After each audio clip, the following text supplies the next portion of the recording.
عاوز عبادة تعمل تغيير درامي في حياتك، عاوز عبادة تعمل تغيير فوري في ظروفك ونفسيتك وحياتك كلها. يا جماعة معجزات الله وعطاءات الله للذاكرين والذاكرات. انا ليا قصص عجيبة مع الذكر، حياتي فرد انسان مش حاجة عجيبة، كل الذاكرين كده، كل الناس اللي ذكروا ربنا في لحظة ذكرهم كده. كمل ما كملش دي قصته بقى.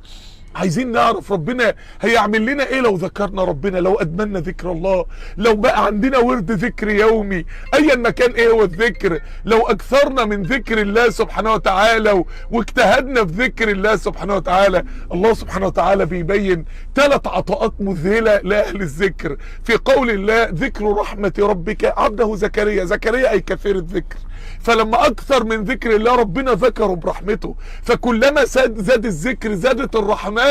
فربنا جاب بعدها 3 حاجات جبارة في حياة سيدنا زكريا. رقم 1: إذ نادى ربه نداء، نادى ربه نداء خفيا. يعني نداء ده نادى نداء يعني عنده قوة في الدعاء. ربنا اداله قوة في الدعاء، ربنا اداله العزيمة في الدعاء.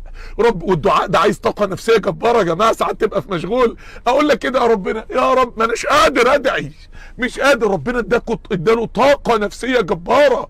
يبقى قوة الدعاء ومع المشاعر الإيمانية الجبارة نداء خفية والإخلاص ومحدش يسمعني غيرك واتصال القلب بالله، ربنا عمرها له من جوه، اداله الطاقة النفسية والقوة النفسية والاتصال بالله.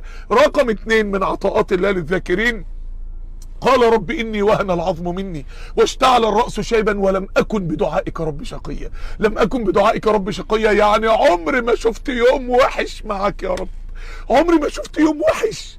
يعني ليه يا عم ما عيتش؟ يعني ما جاش يوم افتقرت، ما كنتش مشيك على نفسك وكنت هيتقبض عليك بسبب انك مش عارف تسد ديونك؟ يعني ما حصلش مشكلة حد من حبابك رجله ما اتكسرتش؟ يعني يعني ايه ولم اكن بدعائك رب شقيا؟ انت بتقول ايه؟ هو سيدنا زكريا يعلم ما يقول: عمري ما شفت يوم وحش. مش معناه ان عمري ما جالي مرض، مش معناه ان عمري ما حصل لي ازمة مادية، بس عمري ما شفت يوم وحش. قلبي على طول عمران، قلبي بارد برودة الايمان وسكينة اليقين، قلبي موصول بالله مش زعلان. الله، هو مش واحد جاله كورونا وقاعد في البيت يصلي على الرسول وتعبان والاكسجين نازل شويه وقاعد مطمن ربنا مش هيعمل فيه حاجه وحشه، وواحد تاني مفزوع ومرعوب وبيصحى على مهدئات وينام على مهدئات عما يعدي ال 14 يوم. يا اخوانا انا عمري ما شفت يوم وحش. هو بيقول كده. انا ربنا يعني سبحانه وتعالى بيقول: فلنحيينه حياه طيبه. ابراهيم جوه النار كان في حياه طيبه. هي مش القصه ان ما يبقاش في الحياه مشاكل، المشكله في مش في المشاكل، الزتونه مش في المشاكل، كلمه السر في التعاسه مش في المشاكل بل في تفاعلك انت مع المشاكل، وانك مش عارف تفصل من المشاكل، وان حريقه جواك من الهياج النفسي والتفكير في المشاكل والتوتر والقلق ما انتش عارف تفصل لحد ما يجيلك مرض نفسي. هو بيقول: عمري ما شفت يوم وحش معاك يا رب. ذكر ربنا خلى حياتي جنه، ذكر ربنا خلاني مبسوط على طول. معايا فلوس مبسوط، معيش فلوس مبسوط، تعبان مبسوط، سليم مبسوط. انا يا رب مبسوط يا رب، انا مزاجي حلو في الدنيا دي كلها. انا عمري ما شفت يوم وحش. مفيش حاجه تعمل لك ده غير الذكر، غير ورد الذكر اليومي اللي انت لو حافظت عليه. كنا واحنا طلبه في كليه الطب كنا يعني نيجي نجيب خاتم ورق كده، بس خاتم ورق طويل شويه اطول من عقله الصابع، ونحطه في ايدينا. كل ما نيجي نتني ايدينا يوجعنا نفتكر ذكر الله عشان نفضل نذكر ربنا طول ما احنا ماشيين. ما تبطلوش عباده الذكر. الحاجه الثالثه: واني خفت الموالي من ورائي وكانت امرأتي عاقرة فهب لي من لدنك وليا. وليا يا عبد الله، ده انت عندك 90 سنة، انت لسه عايز عيل؟ والعيل 9 شهور مراتك تحمل فيه، وهي مراتك ما بتخلفش اصلا ولا انت بتخلف اصلا، ماشي. وبعد ال9 شهور هتعمل بيه ايه؟ يرثني ويرث من ال يعقوب. هعلمه واربيه احسن تربيه واخليه يرحل في طلبه. انت بتقول ايه؟ انت عندك 90 سنه، انت بتفكر ل 20 30 سنه قدام. الامل هو سبب الاكتئاب والهم والتوتر والحزن. مفيش امل. سبب الانتحار ما عادش فيه امل، اسودت. الامل 90 سنة ولسه عنده امل.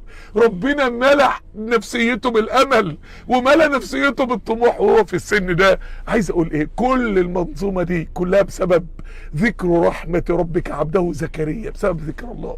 ذكر ربنا اداله سعادة، ذكر ربنا خلاه يواجه مشاكل الدنيا ويبقى قد الحياة ومفيش مشكلة تعمل ندب في نفسيته. ذكر ربنا اداله قوة نفسية واداله قوة في الدعاء واداله اتصال بالله وخلى قلبه جنة عمرانة بالمشاعر الإيمانية تجاه الله رباني، رجله في الارض وقلبه في السماء. ذكر ربنا اداله امل واداله تفاؤل لقدام واداله خط سير واداله قوه في الدنيا.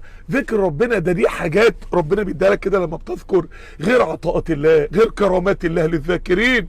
الايه اللي فيها اكتر من 100 تفسير، فاذكروني اذكركم. اذكروا ربنا، ربنا هيذكرك من فوق 7 سماوات. اذكروني بالثناء اذكركم بالعطاء، اذكروني بالثناء اذكركم بالعطاء. من اكتر العبادات او اكتر عبادة هتعمل تأثير سريع ومفاجئ ودرامي في حياتك هو ذكر ربنا سبحانه وتعالى. خلينا نعيش في ذكر ربنا، خلينا ندمن ذكر ربنا، خلينا نكثر من ذكر ربنا ليلا ونهارا. والدنيا الكئيبة الخنيئة الصعبة ده هتتحول لجنة مع ذكر الله سبحانه وتعالى. سبحانك اللهم وبحمدك، اشهد ان لا اله الا انت، استغفرك واتوب اليك.